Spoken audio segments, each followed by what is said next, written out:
सोहाबतपुर में national party की जानिब से चंद रोज़ कबल कोयटा में नेशनल पार्टी के सूबाई रहनुमा मीर दौरान खान खोसा पर होने वाले कातिलाना हमले के खिलाफ एहतजाजी रैली निकाली गई और मुजाहरा किया गया।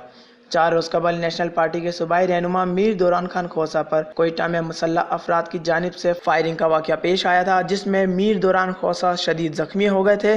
कातिलाना हमले और मुल्जिमान की अदम गिरफ्तारी के खिलाफ नेशनल पार्टी सोहबतपुर के ज़िला सदर खावंद बख्श खोसा की क़यादत में एहतजाजी रैली निकाली गई है, जिसमें सैकड़ों की तादाद में कारकुनों ने शिरकत की।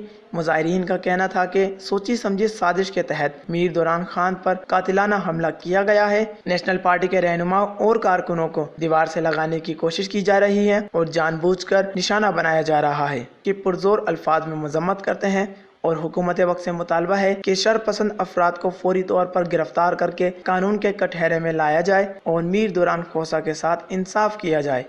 वश न्यूज़ सोहबतपुर।